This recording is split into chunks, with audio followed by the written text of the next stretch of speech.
नमस्कार, आप देख रहे हैं जन एक्सप्रेस और आपके साथ मैं आंचल श्रीवास्तव।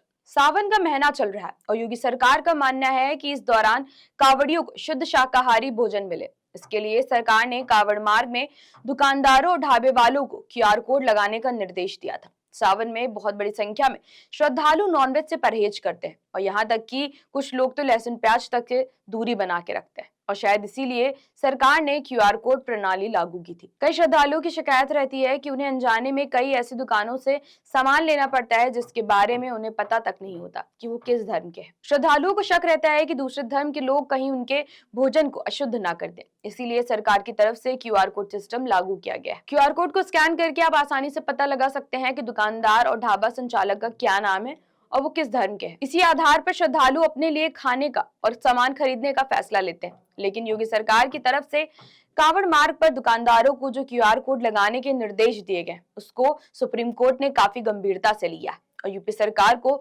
नोटिस भी जारी किया। पिछले साल भी यूपी, उत्तराखंड और मध्य प्रदेश सरकार की तरफ से दुकानदारों को उनकी धार्मिक पहचान उजागर करने का निर्देश दिया गया था, लेकिन जब ये मामला सुप्रीम कोर्ट में पहुंचा तो सुप्रीम कोर्ट ने इस पर रोक लगा दी। लेकिन अब एक बार फिर से उसी पुराने निर्देश को नई तकनीक का इस्तेमाल करके क्यूआर कोड को शामिल करके नया आदेश जारी कर दिया गया। यूपी सरकार की तरफ से दुकानदारों की तरफ से क्यूआर कोड को कंपलसरी करने के विरोध में बड़े स्तर पर विरोध हो रहा है और अब इसको लेकर शिक्षाविद अपूर्वानंद झा और सोशल एक्टिविस्ट आकार पटेल समेत दूसरे कई लोगों की तरफ से सुप्रीम कोर्ट में याचिका दाखिल की गई। याचिकाओं का गंभीरतापूर्ण संज्ञान लेते हुए सुप्रीम कोर्ट की तरफ से योगी सरकार को नोटिस जारी किया गया, जिसमें सरकार के फैसले को चुनौती दी गई है। सुप्रीम कोर्ट ने योगी सरकार से पूछा है कि आखिर किस आधार पर कांवड़ यात्रा वाले मार्ग पर ढाबा, होटल, रेस्टोरेंट पर लोगों से क्यूआर कोड लगाने को कहा गया है। आखिर क्यूआर कोड स्कैन कर दुकान मालिकों का पता लगाने की क्या आवश्यकता है।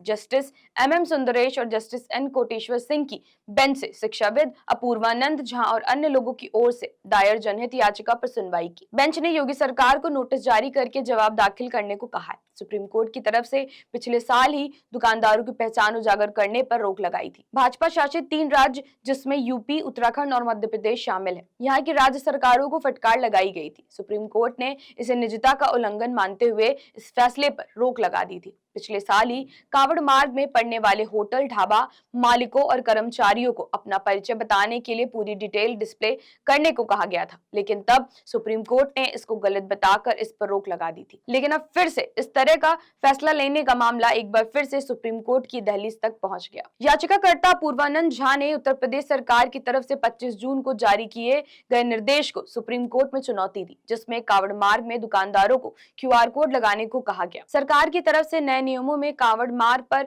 स्थित सभी होटलों, ढाबों के लिए क्यूआर कोड लगाना अनिवार्य किया गया, जिससे कि मालिकों के नाम और पहचान का पता लगाया जा सके। याचिकाकर्ताओं ने यूपी सरकार के इस तरह के फैसले को भेदभावपूर्ण बताया है और सवाल भी उठाए हैं कि जब इसी मामले में सुप्रीम कोर्ट पहले ही रोक लगा चुका है तो दोबारा उस तरीके का फैसले लेने की क्या जरूरत है। याचिका में आरोप लगाया गया है कि उत्तर प्रदेश सरकार का निर्देश दुकान, ढाबा और रेस्टोरेंट मालिकों के निजता के अधिकार का उल्लंघन है। अब सरकार के इस फैसले पर एक सवाल ये भी उठता है कि जिन दुकानदारों के पास क्यूआर कोड ना हो, क्या वो कावड़ मार्ग पर सामान नहीं बेच सकते या फिर उन्हें अपना रोजगार चलाने के लिए क्यूआर कोड जरूरी है।